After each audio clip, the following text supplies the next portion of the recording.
바로 질문 드리겠습니다. 어제 네. 오전에 유철한 권익위원장은 빠른 처리를 위해 최선을 다하겠다라고 했고요. 갑자기 오후에 권익위 부위원장이 대통령 배우자에 대해서 종결했다. 제재 규정이 없기 때문에 혐의 없음으로 종결했습니다.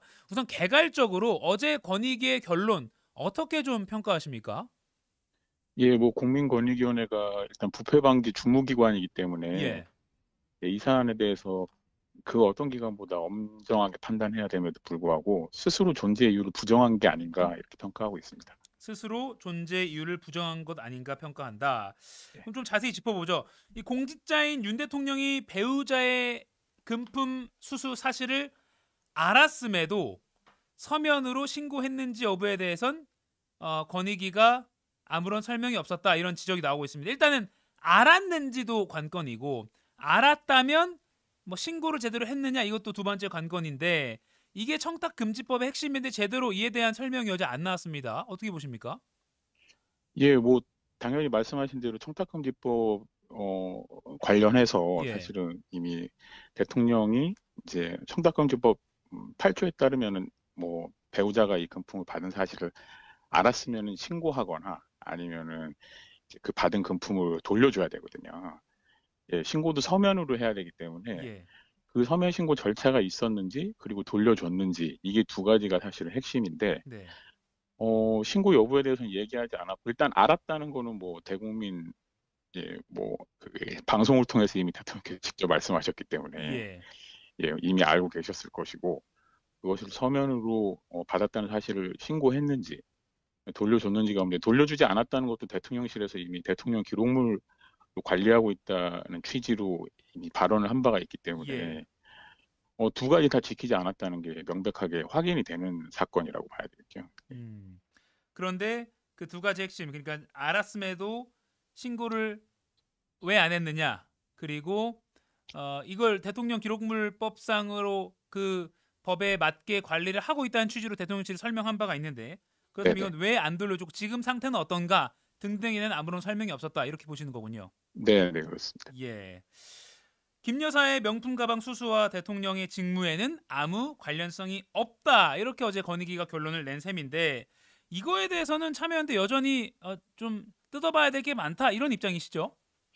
예, 그렇습니다. 일단 이게 대통령과 대통령실이 해명한 게 서로 그런 배치되는 상황이거든요. 네. 예, 왜냐하면 어, 직무 관련성 여부와 관련해서 지금 금품을 제공한 분은 직무 관련성이 있다는 취지, 그러니까 금품을 주면서 뭐 특정한 내용의 청탁을 했다는 사실을 스스로 밝히고 있어요. 사실 이 굉장히 법적으로 보면 이게 이제 특가법상 알선수재에 혐의가 걸릴 수 있기 때문에 예. 금품 제공자 입장에서도 사실은 스스로 그렇게 밝히는 게 오히려 법적으로 부담이 될 수 있음에도 불구하고 사실은 그렇게 밝힌 사안이거든요. 최재형 그럼 목사 말씀이시죠? 예, 예, 예. 예. 지금 최재형 목사가 이미 그렇게 검찰 수사 받으면서 그렇게 밝힌 상황이기 때문에 그 위반 여부가 있는지에 대해서 일단 판단하는 건 뭐 논외로 하더라도 청탁금지법 위반 요 사안만 보더라도 직무 관련성이 어, 있는지에 대해서 사실 대통령실은 대통령 기록물법상의 대통령 선물로 이걸 관리하고 있다고 이야기를 스스로 하고 있었기 때문에 예. 그 전제 조건이 사실은 대통령 직무 수행과 관련이 있어야 되거든요. 이 네. 받은 선물이라는 게. 그러면 대통령실에서는 이게 직무 관련성이 있다고 지금 스스로 얘기를 하고 있는 거고. 이게 또 대통령은 이게 배우자가 그냥 사적으로 받았다는 취지로 굉장히 그냥 축소해서 이미 발언을 하셨단 말이에요.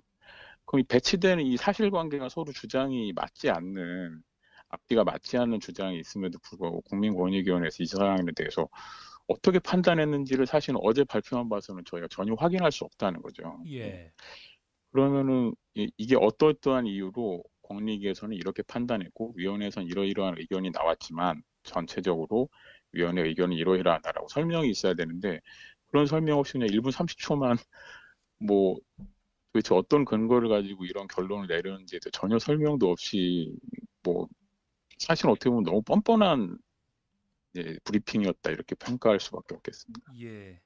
그 브리핑 형식 관련해서 잠시 제가 좀 추가로 질문 드릴게요. 그리고 예, 앞서 말씀하신 대로 이제 최재형 목사 그러니까 명품백을 건넨 사람은 뭐 검찰에 출석하면서도 이런 부탁을 했다라는 발언 한 적이 있고요. 그러니까 여러 가지 뭐 재미 뭐 미국 우리 한국계 미국 의원을 뭐 현충원에 안장시켜 달라는 부탁을 했다 등등 여러 가지 스토리가 나오고 있는데 예, 이런 예. 거에 대해서 권익위가 아무런 설명이 없었다라는 점을 지적을 하고 계시네요.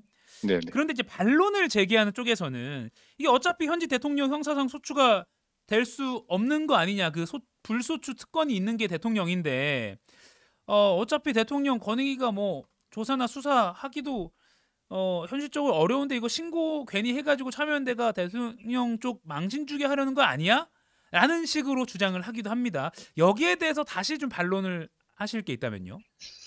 예, 뭐 저는 국민권익위원회 지금 위원장께서도 판사 출신이시고, 예, 뭐 어제 이제 브리핑을 한 정순윤 부위원장과 사무처장도 검사 출신이시잖아요. 예, 그러니까 이 청탁금지에 대해서 조금이라도 아시는 분이라면 절대 그렇게 말씀할 수 없을 거라고 생각이 드는데, 일단 현직 대통령의 성사소추 여부와 상관없이 수사나 조사가 가능하거든요. 그러니까 뭐 왜냐하면 현직 대통령 재직 중에 형사소추만 못할 뿐이지 공소시효는 정지돼 있는 상태이기 때문에 예, 뭐 이후에 만약에 퇴임 이후에 형사처벌이 필요성이 있다고 하면 뭐 얼마든지 형사소추가 가능한 사안이고요. 그리고 무엇보다 사실은 이 청탁금지법은 과태료 부과라는 행정조치가 가능하도록 법이 설계되어 있습니다. 음, 그래서 지금 딱 이 대통령과 대통령 배우자가 이 청탁금지법 위반한 사안에 대해서 과태료 부과도 할 수 있기 때문에 사실은 오히려 검찰보다 국민권익위원회는 더 적극적으로 조사를 했어야 되는 사안이라고 볼 수 있을 겁니다. 오히려 뭐 검찰 단계에서 수사가 뭐 현실적으로 제약이 많다면 국민권익위 입장에서 오히려 과태료 부과라는 그런 수단이 있기 때문에 오히려 권익위가 더 적극적으로 했어야 됐다. 예, 이 청탁금지법 관련은 주무기관이기 때문에 더더욱 예, 그렇고요. 뭐 검찰이야 뭐 가령 이제 기소 여부를 놓고서 먼저 수사에 대해서 판단할 수 있다고 소송 치더라도 예, 예, 국민권익위원회는 적어도 그렇게 판단하면 안 되는 사건이라고 저희는 보고 있습니다. 예. 부패 감시를 하는 주무부처 그 영어 영문명도 안티 코럽션이라고 돼 있잖아요 권익위가 예, 그렇습니다. 예, 네네. 그 존재 이유를 부정한 것이다. 아까 첫 번째 답변해 주셨습니다. 시간 끌기 의혹에 대해서 좀 짚어보겠습니다. 권익위가 이제 김 여사 조사 한 번도 안 했고요. 계속해서 사건 처리 기간을 연장해왔다. 중간중간에 언론 보도도 나왔고 저희도 과거에 다뤄드린 바가 있습니다. 이게 규정보다 몇 차례나 걸쳐서 얼마나 연장을 해왔죠 권익위가 이번 사건? 지금 예, 권익위에서 두 차례 연장을 했고요. 예, 원래 청탁금지법상에는 이제 60일 이내에, 그러니까 이게 업무일 예, 기준인데 60일 이내에 조사를 마치도록 규정하고 있고, 사실 청탁금지법 안에는 이 연장 근거 조항이 없어요. 아하, 근데 이제 국민권익위원회에서 연장을 하면서 저희한테 이제 그 근거를 얘기하기를 이제 부패방지권익위법 상에 이제 부패 신고에 대해서는 30일 동안 연장할 수 있다. 음, 이렇게 이야기를 하면서 이제 저희한테 연장 통지를 했던 것이라서 네, 청탁금지법상에 연장 근거 조항이 없지만 부패방지권익위법상 뭐 연장 근거 조항이 있다고 해서 한 차례 연장을 한 것인데, 그 연장 기한이 끝난 다음에도 이제 뭐 저희한테는 사실상 별도의 통지 없이 그냥 무기한 조사 중이라는 이유로 연장을 했던 거거든요. 그럼 그냥 신고자인 참여연대 측은 그냥 언제 결론 나지 하면서 기다릴 수밖에 없는 상황이었네요. 예, 그래서 뭐 담당 조사관하고 저도 이제 통화를 했는데, 예. 지금 쟁점이 좀 있다고 권익에서는 보고 이제 조사 중이다. 예, 아하. 그런 취지로만 설명을 했습니다. 네. 막상 어제 이제 권익위 결정 그 발표 내용을 보더라도 공직자의 배우자는 청탁금지법 적용 대상이 아니다. 어떻게 보면 좀 간단하게 브리핑 내용으로 결론을 냈는데 거꾸로 그럼 왜 이렇게 오랜 시간이 걸렸냐라는 의문도 나옵니다. 왜 이렇게 오래 끌었다고 보십니까? 뭐 저희가 일단 그 부패방지권익위법상 근거를 해가지고 한 차례 연장했을 때는 그때가 딱 총선 시기가 걸려 있을 때였거든요. 예. 그래서 총선 이후로 이제 한 차례 미룬 거였고, 음. 뭐 그 뒤로는 이제 아예 총선 끝나고 나서는 그냥 뭐 무기한 연장했던 건데, 일단 뭐 아마 대통령이나 대통령 배우자, 그리고 이게 지금 대통령 비서실이나 경호처에 대한 조사까지 이루어져야 되는 사건인데, 예. 사실상 아마 그냥 뭐 저희는 성역 없이 조사하라고 계속 외치긴 했지만, 저희와 시민들이 외치긴 했지만 실제로는 성역에 대해서는 아예 조사를 못한 게 아닌가, 아하. 그냥 성역이 돼버렸던 거 아닌가 이런 생각이 들고요.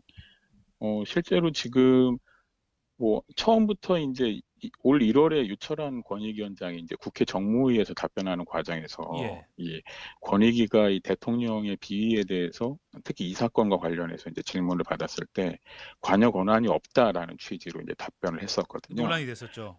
예, 예. 그러니까 사실상 뭐 그 기관의 수장이 그렇게 판단하고 있는 사안에 대해서 권익위가 얼마나 적극적으로 조사를 했을지 의문이고, 권익위가 일단 제대로 조사하지 않았을 것이라는 의문이 하나 있고요.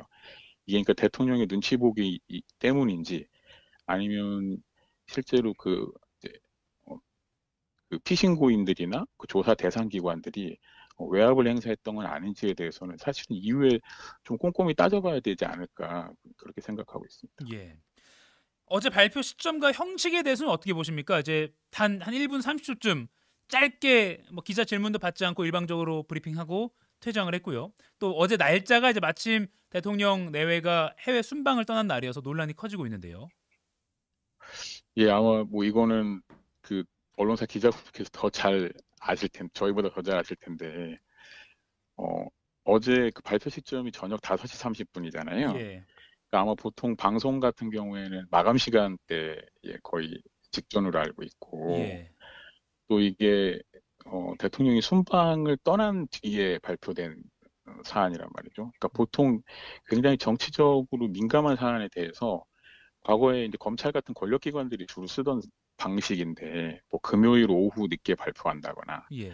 아니면은 뭐 대통령이 해외 순방을 나갔을 때 관련된 굉장히 좀 정치적으로 민감한 사안에 대해서 이런 형식으로 보도자료 하나 없이 발표한다거나 이런 형식을 취했던 전례들이 많은데요.